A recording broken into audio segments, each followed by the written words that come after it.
Before we begin, I want to go on record as saying that I adore Dragon Ball GT. Most of the issues that are present are a result of poor execution of great ideas. Let it be known that I am writing and recording this from the perspective of Toei Animation in the mid-1990s. As a result of this, Dragon Ball Super does not exist yet. Even if we were to take those events into account, it is currently impossible to know exactly how Dragon Ball Super will end. We also do not know how the events of Dragon Ball Super will affect the overall canonical standing of Dragon Ball GT, as the only currently outstanding factor that comes into question and can't simply be hand-waved is the existence of Shin and Kibito versus Kibito Kai. However, those discussions are better suited for a different discussion at a different time, as this is not the place for a canon debate. Moving into the story of Dragon Ball GT now, I would actually leave the first two arcs much the same as they already are. I have done a lot of research, and despite the producers implying that they didn't have enough interesting stories to tell of Goku, Trunks, and Pan in space, and had to return to Earth for the next conflict, I feel that these first two arcs beautifully capture a mixture of the fun adventures of Dragon Ball combined with the high-stakes battles later seen in Dragon Ball Z. Supplementary to that, I would also, surprisingly enough, leave Goku as a child for all of Dragon Ball GT. The devastating wish that the aging Emperor Pilaf made to Ultimate Shenron is the catalyst of the entire series, and I feel that the overall product must have lasting consequences as a result of this. Therefore, we must remain true to this.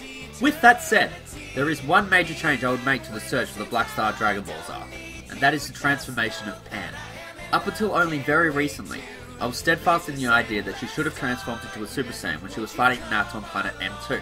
However, Dragon Ball GT producer Kozan Morishita stated in an interview from 2005 that Pan may have transformed during the conflict with Doltaki if the precedent for Goku to save the day and the damsel in distress hadn't already been laid out. As a result of this, I say screw that precedent and have Pan transform into the first ever female Super Saiyan. Go to hell, not that. This would therefore alter her character arc ever so slightly, and more on that later, and pave the way for more Pan-focused battles throughout Dragon Ball GT. After the conflicts with the Machine Mutants, Planet Lud and Planet M2, the Grand Tour would end and the heroes would return home to Earth, much as they did in the original series. Baby has infected most of humanity, and Goku must battle family, friend, and foe in a bid to stop the rampaging couple from enslaving the human race and conquering the universe. Many ask me what I would do differently during this arc, and I put it to you as thus. Baby's infestation abilities clearly increase the physical power and abilities of the characters shown, including granting Bulla the ability to fly, an ability she is not otherwise shown to have. Not only would I have Vegeta, Gohan, Goten, Trunks, Videl, and Bulla forced into combating Goku, Majin Buu, Mr. Satan, and Pan, but the rest of the supporting cast will get involved as well. Piccolo was obviously taken out of commission for much of this arc, only appearing again at the end in the beautiful act of self-sacrifice for the planet Earth, so we will hold true to that. However, adding to Vegeta, Gohan, Goten, Trunks, Videl, and Bulla being infected by Baby and battling the key protagonists of the arc, would be the rest of the supporting cast who have been shown as fighters or martial artists throughout the series. Chi-Chi, Ox King, Mr. Popo, Yajirobe, Tianjin Han, Chaozu, Yamcha, Master Roshi, number 18, number 17, Krillin, Launch, Upa, Bora, and even number 8. Goku and Co needing to battle through all of their friends and family members to reach their end goal of Baby would have created additional drama and height to the stakes for this whole arc, rather than simply having certain characters just disappearing or shown to be sitting around doing absolutely nothing. Moving forward from this conflict, we had the 32nd World Martial Arts Tournament where Goku lost to Mowgli and the arc ended with Goku and Vegeta teasing us with round 3. Right after this, the Super 17 arc began. As an emotional journey for number 18, Krillin, number 17, Marin, and Goku, this arc is reasonable enough. However, what this arc desperately needed was more of the others working together to stop the onslaught of villains descending from hell. We only saw brief snippets, but more of Goten and Trunks, Pan, Mr. Satan, Marjorie, Videl, Gohan, Vegeta, etc. sending old foes back into the home for infinite losers would have given the arc more substance and allowed for a longer period of time to build anticipation for Goku's escape from hell. This also expands the role of the supporting cast, while the main character still gets a chance to shine against Frieza and Cell. With Otherworldly Tatters, this was the perfect opportunity to use the competitors from the Otherworld tournament, another Toei Animation original, such as Olibo and Pikkon, defending the Kais, Heaven, and Snake Way from those down below. Once all is said and done, have the arc progress mostly as normal.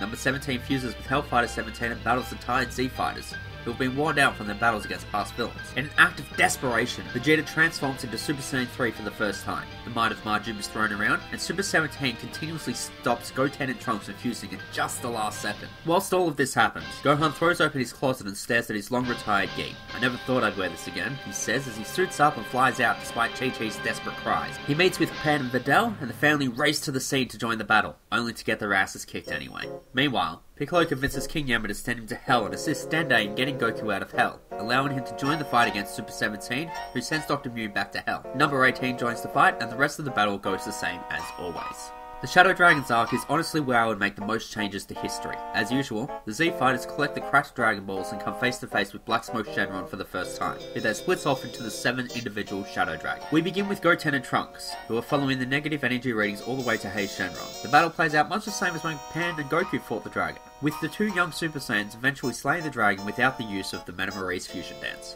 Next we have Raid Shenron being confronted by Majub, who really hasn't had much of a chance to shine throughout Dragon Ball GT thus far. Raid Shenron's electric blob likeness fits well with the pink blob that was Majin Buu, with his electricity power a good counter against Majub's magic and general strength. A fine battle would transpire, with Majub eventually gaining the upper hand and defeating Rage.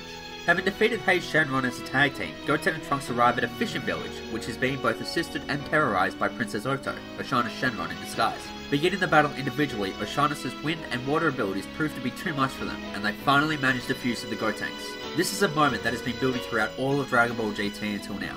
We never got it during the first arc as Goten was left on Earth, and Super 17 stopped him at the very last second, so this moment is really satisfying. Destroying Oshana's Shenron with ease, likely with a variation of Super Ghost Kamikaze attack or some kind of double buster Kamehameha combination, Goten spends some time with the villagers as the episode comes to a close. Across the world, however, Gohan, Videl, and Pan are searching for the next Shadow Dragon as a family unit when they finally come across Natron Shenron.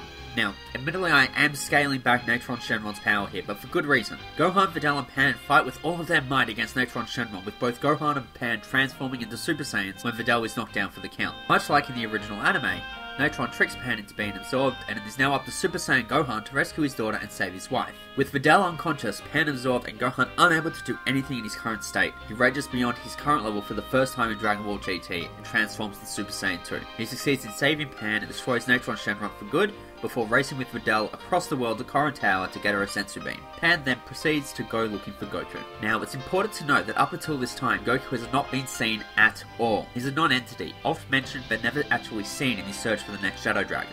This is because we have been focusing on building up the rest of the cast in an effort to add more emotional punch to the end of the series, as well as giving these characters one last great send-off.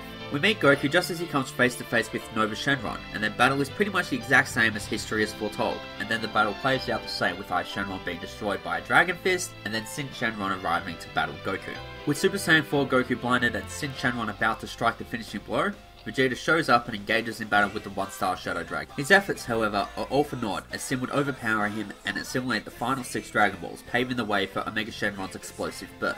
From here, Goku is still down for the count, so the supporting cast, aside from Gohan and Videl, who are out of action, duke it out with Omega Shenron long enough for Vegeta to achieve Super Saiyan 4. Now, because Omega Shenron has seen the massive power boosts given to both Goten and Trunks, he suddenly has a lot more rationale to be fearful of a Super Saiyan 4 fusion. However, much like in the original, Super Saiyan 4 Gogeta fools around too much and defuses, and a Universal Spirit Bomb eventually destroys Omega Shenron for good. Shenron arrives and grants one final wish before leaving Earth with the new kind of dead Goku. See the 2005 Dragon Book interview with Cosmo Morishita for more information on this. Everybody goes their separate ways, and 100 years of peace pass. Now, instead of cutting straight to the 64th World Martial Arts Tournament, we instead open with Goku Jr. and Pan training before Pan falls ill. Goku Jr. travels to Mount Powers with Pup to find the 4-star Dragon Ball and have his wish granted. The events of the film play out the same as ever, before another brief time skip at the end to the aforementioned World Martial Arts Tournament. We then close the story with a very similar montage from Goku's memories, but also including many curiously absent aspects of the series. Tien Shinhan, Chaozu Vegeta, and Future Trunks, King Kai, the Saiyans, the Garlic Jr. arc, which is canon to the anime, Super 17 arc, and the just completed Shadow Dragon arc. That's how I would have had Toei Animation produce Dragon Ball GT over 20 years ago. Take the core ideas and change them ever so slightly to make Dragon Ball GT more of a grand tour as opposed to Goku Time. Give each moment the appropriate amount of emotional weight, and the series may have been more roundly and more positively regarded as a continuation of Akira Toriyama's original manga. Now, if you like this video, please be sure to like, comment, share, and subscribe for more great content. I've been the Opinionated Guy. Until we meet again, guys!